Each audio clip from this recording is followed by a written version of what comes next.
नमस्कार साथियों, उपासना इसके डेली करंट अफेयर्स प्रोग्राम में आप सभी का स्वागत है। इसमें हम लोग the Hindu, PIB, Indian Express and Down to Earth से संबंधित परीक्षा के लिए जो भी महत्वपूर्ण खबरें होती हैं उनको कवर करते हैं। तो साथियों, यदि आप हमारे चैनल पर नए व्यूअर हैं तो सबसे पहले चैनल को सब्सक्राइब कर लीजिए। इसके साथ ही बेल आइकन को भी प्रेस कर लीजिए, जिससे आपको हमारे आने वाले सभी वीडियो की नोटिफिकेशन मिल सके। तो आइए अब हम लोग आज का सेशन शुरू करते हैं। आज के सेशन की पहली न्यूज है सूचना का अधिकार अधिनियम खबरों में। तो आइए सबसे पहले हम लोग देखते हैं ये खबरों में क्यों है। हाल ही में राजस्थान राज्य सूचना आयोग द्वारा सूचना के अधिकार अधिनियम यानी राइट टू इंफॉर्मेशन एक्ट के तहत सूचना देने में लापरवाही दिखाने वाले सरकारी अधिकारियों के खिलाफ सख्त रोक अपनाया है, जिससे ये अधिनियम खबरों में था। अब हम लोग इस अधिनियम से जुड़े हुए जो मुख्य पॉइंट हैं उनको जानते हैं। पहला पॉइंट है, यह अधिनियम वर्ष 2005 में अधिनियमित किया गया था। सेकंड, ये अधिनियम नागरिकों के सूचना के अधिकार संबंधी नियमों और प्रक्रियाओं को निर्धारित करता है। थर्ड, इस अधिनियम द्वारा पूर्ववर्ती सूचना की स्वतंत्रता अधिनियम यानी फ्रीडम ऑफ इंफॉर्मेशन एक्ट 2002 को प्रतिस्थापित किया गया है। फोर्थ, ये अधिनियम भारतीय संविधान में प्रदत्त मूल अधिकार अभिव्यक्ति की स्वतंत्रता को सशक्त करने हेतु अधिनियमित किया गया था। चूंकि भारतीय संविधान के अनुच्छेद 19 के अंतर्गत वाक एवं अभिव्यक्ति की स्वतंत्रता के अधिकार में सूचना का अधिकार निहित है, अतः ये एक अंतर्निहित मौलिक अधिकार है। अगला पॉइंट, अगला पांचवा पॉइंट है, आरटीआई अधिनियम की धारा 4 के तहत प्रत्येक सार्वजनिक प्राधिकरण द्वारा सूचना के स्वतः प्रकाशन का प्रावधान किया गया है। 6, धारा 8(1) में आरटीआई अधिनियम के तहत सूचना प्रदान करने संबंधी छूट का उल्लेख किया गया है। 7, धारा 8(2) के अंतर्गत सार्वजनिक हित में महत्वपूर्ण होने पर सरकारी गोपनीयता अधिनियम यानी ऑफिशियल सीक्रेट एक्ट 1923 के तहत छूट प्राप्त जानकारी के प्रकाशन हेतु प्रावधान किया गया है। 8वां पॉइंट, ये अधिनियम केंद्रीय और राज्य स्तर पर सूचना आयुक्तों की नियुक्ति का प्रावधान करता है, यह इसमें किया गया है। 9, सामान्य तौर पर लोक प्राधिकारी द्वारा आवेदन प्राप्त होने के 30 दिनों के भीतर किसी आवेदक को सूचना प्रदान करना अनिवार्य होता है। 10वां पॉइंट, यदि मांगे जाने वाली सूचना किसी व्यक्ति के जीवन या स्वतंत्रता से संबंधित होती है तो उसे 48 घंटों के भीतर प्रदान किया जाएगा। तो ये सूचना का अधिकार अधिनियम से जुड़े हुए कुछ मुख्य पॉइंट थे जो आपको याद रखने हैं। अब हम लोग अगली न्यूज पर आते हैं। अगली न्यूज है राज्य निर्वाचन आयुक्त यानी स्टेट इलेक्शन कमिश्नर खबरों में। तो आइए हम लोग जानते हैं इसके बारे में। पहला पॉइंट है, हाल ही में उच्चतम न्यायालय ने कहा है कि राज्य निर्वाचन आयुक्त के पद पर नौकरशाहों को नहीं बल्कि किसी स्वतंत्र व्यक्ति को नियुक्त किया जाना चाहिए, जिससे राज्य निर्वाचन आयुक्त खबरों में था। सेकंड पॉइंट, कुछ दिन पहले बॉम्बे उच्च न्यायालय के एक आदेश से गोवा राज्य निर्वाचन आयोग द्वारा स्थानीय निकाय चुनाव से संबंधित जारी की गई कुछ अधिसूचनाओं पर रोक लगा दी थी। उसके विरुद्ध गोवा सरकार ने उच्चतम न्यायालय में अपील दायर की थी। थर्ड पॉइंट, उच्चतम न्यायालय ने नगर पालिका आरक्षण के संबंध में उच्च न्यायालय के आदेश को बरकरार रखा और राज्य सरकार को निर्देश दिया है कि अगले 10 दिनों के भीतर मोरमुगांव, मडगांव, मापुसा, कुपेम और संगुएम नगर पालिकाओं के लिए आरक्षण अधिसूचित करे। फोर्थ, भारत के संविधान में राज्य निर्वाचन आयोग का उल्लेख किया गया है, जिसमें अनुच्छेद 243 के तथा अनुच्छेद 243 ZA के अंतर्गत राज्य निर्वाचन आयोग पंचायतों और नगर पालिकाओं हेतु सभी चुनाव का संचालन, निर्वाचन संबंधी दिशा निर्देश तथा मतदाता सूची तैयार करने संबंधी प्रावधान किए गए हैं। अगला है पांचवा पॉइंट, राज्य निर्वाचन आयुक्त की नियुक्ति राज्यपाल द्वारा की जाती है, लेकिन उसे हटाया सिर्फ राष्ट्रपति द्वारा जा सकता है। तो ये महत्वपूर्ण पॉइंट है, आपको याद रखना है। यद्यपि इसकी जो नियुक्ति है वो राज्यपाल करता है, लेकिन इसे हटाया सिर्फ राष्ट्रपति द्वारा ही जा सकता है। 6, राज्य निर्वाचन आयुक्त के लिए उच्च न्यायालय के न्यायाधीश के समान दर्जा, वेतन और भत्ता प्राप्त होता है। तो ये भी महत्वपूर्ण पॉइंट है, आपको याद रखना है। नेक्स्ट है LGBTQI समुदाय खबरों में। तो आइए हम लोग जानते हैं इसके बारे में। पहला पॉइंट है, LGBTIQ में लेस्बियन, L से लेस्बियन, गे से, G से गे और बाइसेक्सुअल B से और ट्रांसजेंडर T से और इंटरसेक्स I से तथा क्यूर समुदाय Q से समुदाय शामिल हैं। तो ये आपको याद रखना है, इन जो वर्ड्स हैं उनका मीनिंग। सेकंड, हाल ही में यूरोपीय संघ के कुछ देश देशों विशेष रूप से पोलैंड और हंगरी में LGBTIQ समुदाय से संबंध लोगों के अधिकारों को सुरक्षित करने हेतु यूरोपीय संसद द्वारा यूरोपीय संघ क्षेत्र को LGBTIQ फ्रीडम जोन घोषित किया गया है, जिससे ये समुदाय खबरों में था। थर्ड, यूरोपीय संघ के अधिकांश देशों लगभग 27 में से 23 में समलैंगिक विवाह को मान्यता प्राप्त है, जबकि इनमें से 16 देशों ने इस संबंध में कानून भी बनाया है। फोर्थ, आयरलैंड समलैंगिक विवाह को वैधता प्रदान करने वाला पहला देश है। तो ये भी आपको याद रखना महत्वपूर्ण फैक्ट है आयरलैंड के बारे में। अगला है इंजीनियरिंग पाठ्यक्रमों में प्रवेश की योग्यता में बदलाव खबरों में। तो आइए हम लोग जानते हैं इसे। पहला पॉइंट है, हाल ही में अखिल भारतीय तकनीकी शिक्षा परिषद यानी AICTE ने इंजीनियरिंग पाठ्यक्रमों की प्रवेश स्तरीय योग्यता में बदलाव करते हुए इच्छुक उम्मीदवारों के लिए फिजिक्स यानी भौतिकी, रसायन विज्ञान और गणित की अनिवार्यता को समाप्त कर दिया है। सेकंड पॉइंट, अखिल भारतीय तकनीकी शिक्षा परिषद द्वारा की गई घोषणा के मुताबिक अब छात्रों को स्नातक स्तर पर इंजीनियरिंग पाठ्यक्रमों में प्रवेश पाने के लिए स्कूल में अनिवार्य रूप से इन विषयों का अध्ययन करना नहीं पड़ेगा। जैसे पहले क्या होता था, अगर कोई 12th में है तो उसे ये 3 सब्जेक्ट अनिवार्य थे अगर वो बीटेक करना चाहता है, फिजिक्स, केमिस्ट्री, मैथ, लेकिन अब ये जो बाध्यता है वो खत्म कर दी गई है। थर्ड, ज्ञात हो कि इससे पूर्व नियमों के मुताबिक फिजिक्स, रसायन विज्ञान और गणित यानी PCM आदि विषय कंप्यूटर विज्ञान और इलेक्ट्रॉनिक जैसे अधिकांश इंजीनियरिंग पाठ्यक्रमों के लिए अनिवार्य थे। हालांकि उपरोक्त नियम राज्य सरकार और इंजीनियरिंग स्कूलों के लिए बाध्यकारी नहीं है। तो यह भी आपको ध्यान रखना है। नेक्स्ट है आत्मनिर्भर निवेश मित्र पोर्टल खबरों में। तो आइए हम लोग जानते हैं इसके बारे में। पहला पॉइंट है, इसे स्थापित करने की घोषणा वाणिज्य एवं उद्योग मंत्रालय ने की है।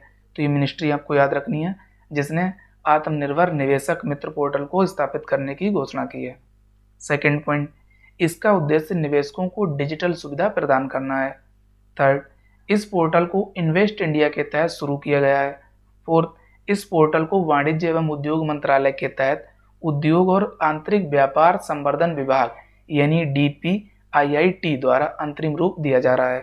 पांचवा, इस पोर्टल के तहत इन्वेस्ट इंडिया में एक समर्पित डिजिटल निवेश प्रोत्साहन और सुविधा टीम स्थापित की जाएगी तथा ये घरेलू निवेशकों को इन्वेस्ट इंडिया के विशेषज्ञों के साथ वार्ता करने की सुविधा प्रदान करेगा।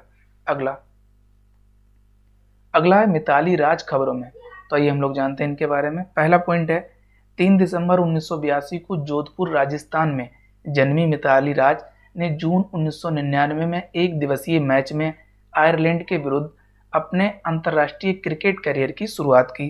तो ये आपको याद रखना है, ये कहाँ से संबंधित है? राजस्थान राज्य से। सेकंड, हाल ही में मिताली राज अंतर्राष्ट्रीय क्रिकेट के सभी प्रारूपों में 10,000 रन बनाने वाली पहली भारतीय महिला खिलाड़ी बन गई हैं। तो ये आपको ध्यान रखना है, इनके नाम ये उपलब्धि है। थर्ड, मिताली राज ने दक्षिण अफ्रीका के विरुद्ध चल रही एक दिवसीय अंतर्राष्ट्रीय सीरीज में ये महत्वपूर्ण उपलब्धि हासिल की है। तो ये भी आपको याद रखना है, किसके खिलाफ? दक्षिण अफ्रीका के खिलाफ। फोर्थ, मिताली राज अब ऐसी दूसरी अंतर्राष्ट्रीय क्रिकेटर हैं जिन्होंने क्रिकेट के सभी प्रारूपों में 10,000 रन बनाए हैं। पांचवा, इंग्लैंड की चार्लोट एडवर्ड्स अब तक एकमात्र ऐसी महिला क्रिकेटर थीं जिन्होंने ये महत्वपूर्ण उपलब्धि हासिल की थी। तो इनका भी नाम आपको याद रखना है और इनका कंट्री भी इंग्लैंड।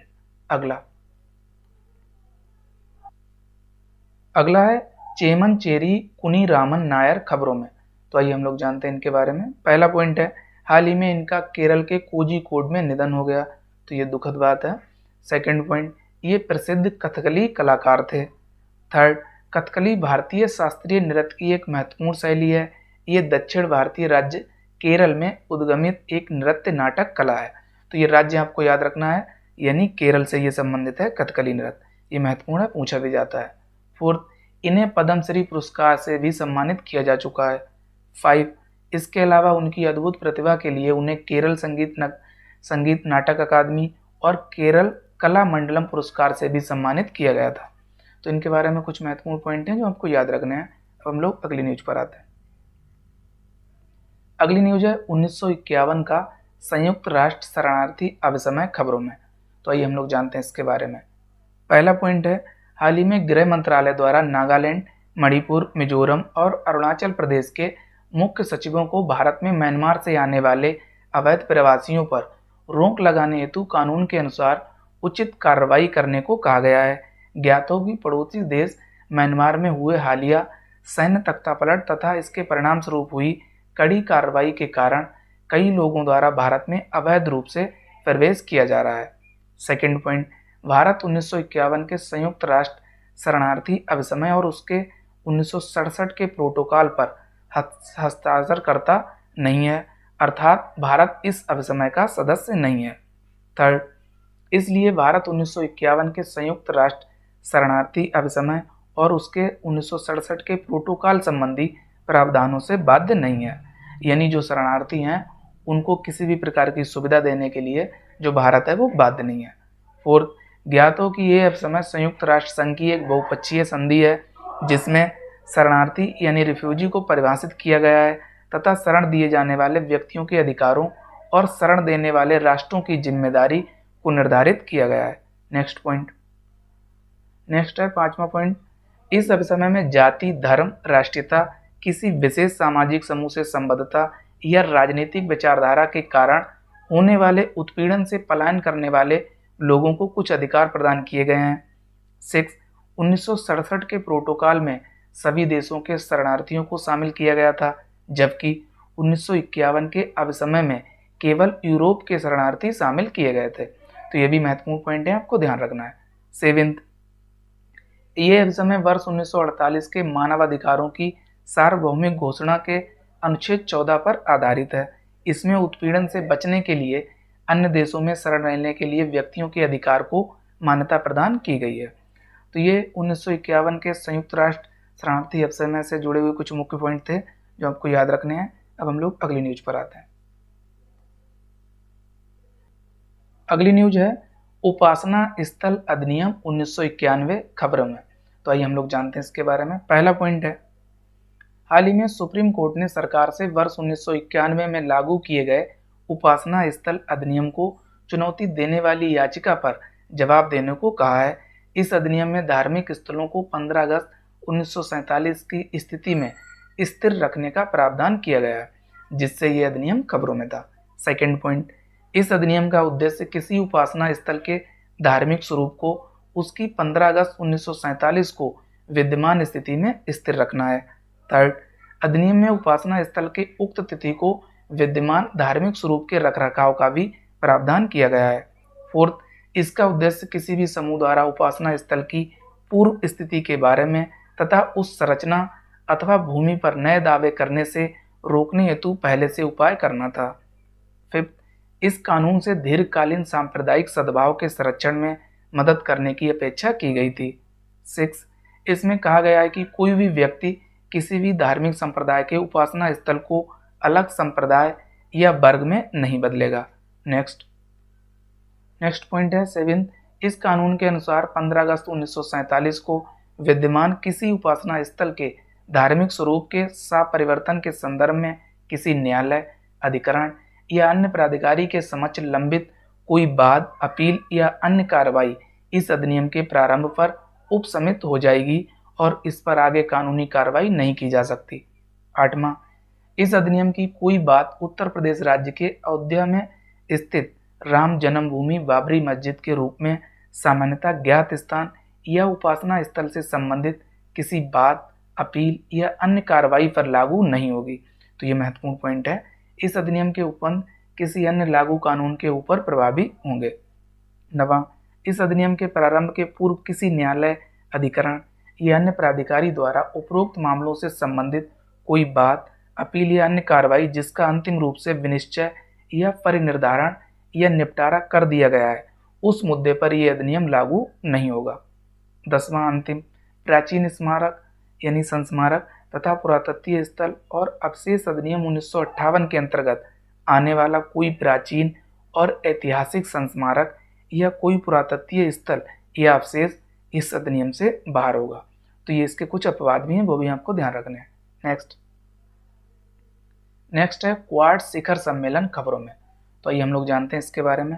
पहला पॉइंट है, हाल ही में इस सम्मेलन को अमेरिका द्वारा एक आभासी मंच पर आयोजित किया गया, जिससे ये सम्मेलन खबरों में था।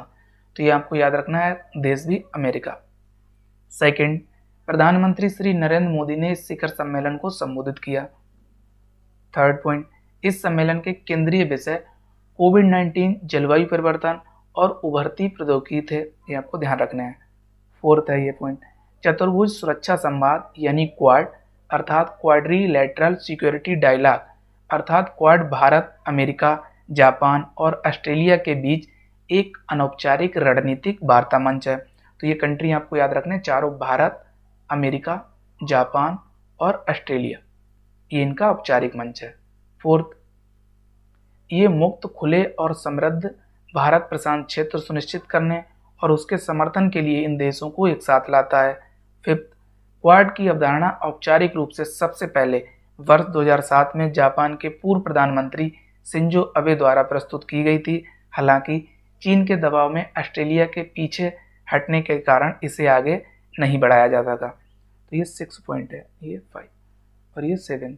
क्वाड समूह की स्थापना नवंबर 2017 में हिंद प्रशांत क्षेत्र को किसी बाहरी शक्ति, विशेषकर चीन के प्रभाव से मुक्त रखने हेतु नई रणनीति बनाने के लिए हुई और आसियान शिखर सम्मेलन के एक दिन पहले इसकी पहली बैठक का आयोजन किया गया।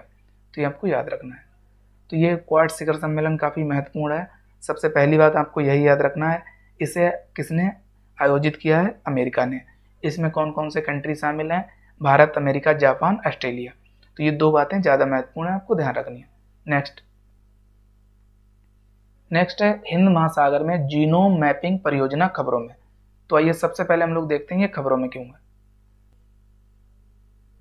हाल ही में राष्ट्रीय समुद्र विज्ञान संस्थान यानी NIO ने हिंद महासागर में इस परियोजना को शुरू करने की योजना बनाई है, जिससे ये परियोजना खबरों में थी। अब हम लोग इससे जुड़े हुए जो मुख्य पॉइंट हैं उनको जान लेते हैं।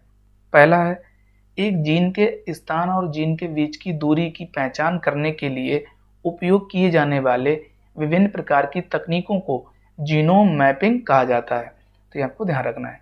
सेकंड पॉइंट, जीन मैपिंग जैसे इंसानों से एकत्र किए गए रक्त के नमूनों पर की जाती है, वैसे ही वैज्ञानिक समुद्र में पाए जाने वाले बैक्टीरिया, रोगाणुओं का मानचित्रण करेंगे। थर्ड, इस परियोजना का उद्देश्य हिंद महासागर में सूक्ष्म जीवों के जीनोम मानचित्रण के लिए नमूने एकत्र करना और जलवायु परिवर्तन, पोषक तत्वों में कमी और बढ़ते प्रदूषण के लिए जैव रसायन तथा महासागर की प्रतिक्रिया को समझना है। फोर्थ, इसे पूरा होने में 3 साल लगेंगे। अगला 5वां पॉइंट है, NIO के वैज्ञानिकों और शोधकर्ताओं का एक दल सिंधु साधना नामक पोत के माध्यम से इस अनुसंधान परियोजना पर हिंद महासागर में 10,000 समुद्री मील से अधिक की दूरी तय करके 90 दिन बिताएगा, ताकि समुद्र के आंतरिक भाग की कार्य पद्धति को जाना जा सके। 6, वे हिंद महासागर का भ्रमण भारत के पूर्वी तट से शुरू करके ऑस्ट्रेलिया, पोर्ट लुइस और भारत के पश्चिमी तट से दूर पाकिस्तान की सीमा तक करेंगे। तो ये हिंद महासागर में जो जीनोम मैपिंग परियोजना है उससे जुड़े हुए कुछ मुख्य पॉइंट थे जो आपको याद रखने हैं। अब हम लोग अगली न्यूज पर आते हैं। अगली न्यूज है राष्ट्रीय समुद्र विज्ञान संस्थान खबरों में। तो ये भी पिछले वाले टॉपिक से जुड़ा हुआ है, तो आइए हम लोग जान लेते हैं इसके बारे में। पहला पॉइंट है, इसकी स्थापना वर्ष 1960 के अंतर्राष्ट्रीय हिंद महासागर अभियान के अंतर्गत 1 जनवरी 1966 को हुई थी। तो ये वर्ष आपको याद रखना है, 1966। सेकंड, इसका मुख्यालय डोना पाउला यानी गोवा में स्थित है। थर्ड, ये एक बहु अनुशासनात्मक महासागरीय अनुसंधान संस्थान है और वैज्ञानिक तथा औद्योगिक अनुसंधान परिषद यानी CSIR नई दिल्ली के घटक प्रयोगशालाओं में से एक है। तो ये राष्ट्रीय समुद्र विज्ञान संस्थान से जुड़े हुए कुछ मुख्य पॉइंट हैं जो आपको याद रखने हैं। अब हम लोग अगली न्यूज पर आते हैं। अगली न्यूज है साहित्य अकादमी पुरस्कार खबरों में। तो आइए हम लोग सबसे पहले देखते हैं ये खबरों में क्यों है। हाल ही में मराठी लेखिका नंदा खरे ने वर्ष 2014 में लिखे गए अपने उपन्यास उदया के लिए साहित्य अकादमी पुरस्कार स्वीकार करने से इनकार कर दिया, जिससे ये पुरस्कार खबरों में था। अब हम लोग इससे जुड़े हुए जो मुख्य पॉइंट हैं उनको जान लेते हैं। पहला है, अकादमी द्वारा प्रत्येक वर्ष अपने द्वारा मान्यता प्रदत्त 24 भाषाओं में साहित्यिक कृतियों के साथ ही इन्हीं भाषाओं में परस्पर साहित्यिक अनुवाद के लिए भी पुरस्कार प्रदान किए जाते हैं, तो आपको ध्यान रखना है। सेकंड, भारत के संविधान में शामिल 22 भाषाओं के अलावा साहित्य अकादमी ने अंग्रेजी तथा राजस्थानी को भी उन भाषाओं के रूप में मान्यता दी है जिसमें अकादमी के कार्यक्रम को लागू किया जा सकता है। थर्ड, ये वर्ष 1954 में स्थापित एक साहित्यिक सम्मान है, यानी साहित्य अकादमी पुरस्कार। ये पुरस्कार साहित्य अकादमी द्वारा प्रतिवर्ष प्रदान किया जाता है। फोर्थ, ये ज्ञानपीठ पुरस्कार के बाद भारत सरकार द्वारा प्रदान किया जाने वाला दूसरा सबसे बड़ा साहित्यिक सम्मान है, यानी पहला कौन सा है, ज्ञानपीठ पुरस्कार, ये फर्स्ट हो गया, उसके बाद ये सेकंड। फिफ्थ, ये सम्मान प्राप्त करने के लिए लेखक के पास अनिवार्य रूप से भारतीय राष्ट्रीयता होनी चाहिए, तो ये भी महत्वपूर्ण पॉइंट है, आपको ध्यान रखना है। अगला है ज्ञानपीठ पुरस्कार, तो आइए हम लोग इसको भी जान लेते हैं। पहला पॉइंट है इसमें, ये पुरस्कार भारत में सर्वोच्च साहित्यिक पुरस्कार है और इसे केवल एक भारतीय नागरिक को प्रतिवर्ष प्रदान किया जा सकता है, यानी ये विदेशी नागरिकों के लिए वैध नहीं है।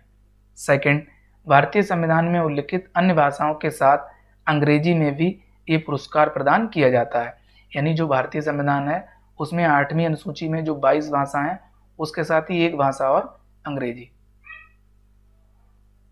यानी कुल 23 भाषाओं के लिए पुरस्कार दिया जा सकता है। थर्ड पॉइंट, इस पुरस्कार के अंतर्गत 11 लाख रुपए की नगद राशि, एक प्रशस्ति पत्र और ज्ञान की देवी वागदा देवी यानी सरस्वती की एक कांस्य प्रतिकृति प्रदान की जाती है। फोर्थ, ये सांस्कृतिक संगठन भारतीय ज्ञानपीठ द्वारा प्रायोजित है। पांचवा, मलयालम भाषा के अक्कीतम अच्युतन नंबूदिरी को वर्ष 2019 के ज्ञानपीठ पुरस्कार प्राप्त करता है, तो ये भी इनका नाम आपको याद रखना है, अक्कीतम अच्युतन नंबूदिरी, इन्हें 2019 का ज्ञानपीठ पुरस्कार दिया गया, वो भी मलयाली भाषा के लिए। अगला है मेरा राशन नमक मोबाइल ऐप खबरों में, तो आइए हम लोग जानते हैं इसके बारे में। पहला पॉइंट है, देश में one nation one ration card प्रणाली को सुविधाजनक बनाने हेतु उपभोक्ता मामले, खाद्य और सार्वजनिक वितरण मंत्रालय द्वारा इस ऐप को लॉन्च किया गया है। तो ये मिनिस्ट्री आपको याद रखनी है जिसने इस मोबाइल ऐप को लॉन्च किया है। सेकंड, ये लाभार्थी को किसी भी उचित मूल्य की दुकान तक आसान पहुंच प्रदान करेगा। थर्ड, इस एप्लीकेशन को राष्ट्रीय सूचना विज्ञान केंद्र यानी नेशनल इन्फॉर्मेटिक्स सेंटर द्वारा विकसित किया गया है। फोर्थ, फिलहाल अभी इस ऐप में अंग्रेजी एवं हिंदी भाषा का विकल्प उपलब्ध है, यद्यपि आगे इसे 14 भाषाओं में प्रस्तुत किए जाने की योजना है। पांचवा, इस ऐप का लाभ विशेष रूप से उन राशन कार्ड धारकों को मिलेगा जिन्हें आजीविका हेतु अन्य स्थानों पर जाना पड़ता है, यानी प्रवासी लोग। 6, ये लाभार्थी के प्रवास का विवरण को दर्ज करने के साथ साथ सुझाव या प्रतिक्रिया दर्ज करने का विकल्प प्रस्तुत करता है। 7वां, इस ऐप के माध्यम से लाभार्थी इस बात का पता लगा सकते हैं कि पूर्व में खाद्यान्न का कुल कितना हस्तांतरण किया गया तथा कितना खाद्यान्न उसके द्वारा प्राप्त किया जा सकता है।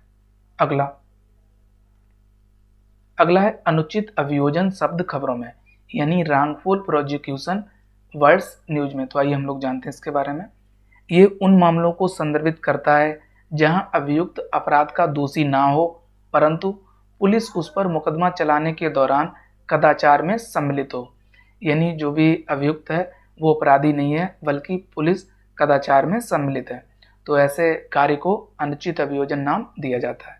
अगला है क्षुद्र गृह 2001 FO 32 खबरों में, तो आइए हम लोग जानते हैं इसके बारे में।